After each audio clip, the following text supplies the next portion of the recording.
बिस्मिल्लाहिर्रहमानिर्रहीम। My dear well wisher, Saifur Rahman का सलाम कबूल फरमाएं। आज 3 इश्यूज़ हैं, बर्निंग इश्यूज़ हैं, जिनके लिए मैं आपके सामने हूँ। नंबर 1 पे तो आपका लेक्चर के हवाले से इशू है, उस पर बात करनी है, क्योंकि जो मैंने न्यूज़ ब्रेक की थी 2 दिन पहले, उस पर बहुत सारे कमेंट्स आए हैं। मेरे वेल विशर बहुत कंफ्यूज्ड हैं।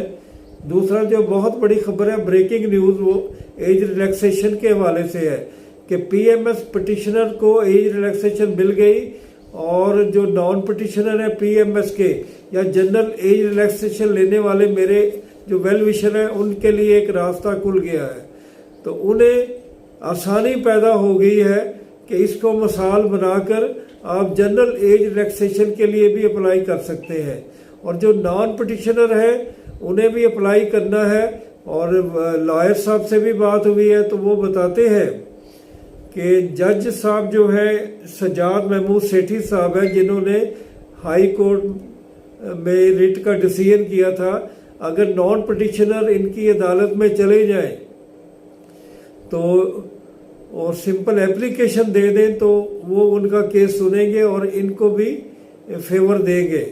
लेकिन एक बात ये भी है कि अभी तक हतमी फैसला पीएमएस का भी नहीं हुआ, या तो फिर पीएमएस के हतमी फैसले का इंतज़ार कर लिया जाए। तो बहरहाल अगर आप कोई लीगल एडवाइज़र कर लेते हैं तो फिर आप अप्लाई कर दें, अल्हम्दुलिल्लाह नॉन पिटिशनर को भी मिल जाएगी। और इसी को मिसाल बनाते हुए जो जनरल एज रिलैक्सेशन है उसके हवाले से भी अप्लाई कर देना चाहिए। मेरे बहुत सारे वेल विशर इस मामले बड़े बड़े बेचैन हैं, तो उन्हें अब आगे आना चाहिए और अप्लाई करना चाहिए। तो उनके लिए अब रास्ते खुल गए हैं, वो भी अप्लाई कर देंगे तो इंशाल्लाह उम्मीद है कि उनकी सुनवाई हो जाएगी। एक तो ये बात आपसे करनी थी। दूसरा, जो परसों मैंने न्यूज़ ब्रेक की थी लेक्चर रिक्विजिशन के बारे में, तो माय डियर वेल विशर, आपने पूछा है कि फ़लाँ सब्जेक्ट शामिल नहीं है, एजुकेशन नहीं शामिल, केमिस्ट्री नहीं शामिल, बायो नहीं शामिल, इस तरह के बेशुमार सब्जेक्ट हैं। क्योंकि मैंने आपको पहले भी बताया कि सब्जेक्ट जो आम तौर पे आते हैं उनकी तादाद 33 है, जबकि मेल में 6 आए और फीमेल में 18 आए। तो इसके बारे में 2 ऑप्शंस हैं जो मुझे नज़र आ रही है जो सूरत हाल। एक तो ये है कि जो HEC वो PPSC को पार्शल रिक्विजिशन भेजना चाहती है, जिस तरह के पिछले साल हुआ कि 3 किस्तों में भेजी गई रिक्विजिशन। तो एक तो ये है कि अगर वो जल्द भेज देते हैं तो इनकी भेज देंगे। दूसरा ये है कि अगर डिले करते हैं तो ये सारे सब्जेक्ट इकट्ठे हो जाएंगे और उनको मिलाकर भेज देंगे। तो कुछ मेरे वेल विशर ने ये कहा है कि ये वैकेंट सीट है, ये रिक्विजिशन नहीं है। तो माय डियर वेल विशर, ज़रा आप सोचिएगा कि रिक्विजिशन अगर नहीं है तो वैकेंट सीट के अगेंस्ट ही रिक्विजिशन जाती है। तो इतनी सीट्स जो, और ये सीट वेबसाइट पे मौजूद है, आप HEC की वेबसाइट पे जा सकते हैं। तो कुछ लोगों के ख्याल में ये भी था कि ये शायद ऑफर्स के लिए है जो लोग सिलेक्ट हो चुके हैं। तो माय डियर वेल विशर, इनमें से बहुत सारे सब्जेक्ट जो है वो मुकम्मल तौर पे फाइनलिस्ट आ चुकी है, इसलिए वो ऑफर वालों के लिए ये सीटें नहीं है, ये रिक्विजिशन के लिए है। अगर ये रिक्विजिशन बाई पार्ट्स आती है तो इंशाल्लाह ईद के फौरी बाद ये रिक्विजिशन आ जाएगी। लेकिन बाकी लोगों को मायूस नहीं होना, उनको भी ये इंशाल्लाह चांस मिलेगा, और वो भी उनकी जो कह लें कि सेकंड फेज में बारी आ जाएगी जो सब्जेक्ट मिसिंग है या जिनके अभी रिजल्ट आने हैं। तो ये बात क्लियर हो गई। तीसरी बात जो मैंने आपसे करनी थी वो एजुकेटर के हवाले से है। मेरे वेल विशर मुबीन सईद साहब ने एक जज्बाती किस्म का कमेंट भेजा है, बल्कि वो हकीकत पर भी मबनी है कि वो कहते हैं, मुझे कहते हैं कि मैं आपको सेंसिटाइज करूं कि आप हकूक़ के लिए लड़े।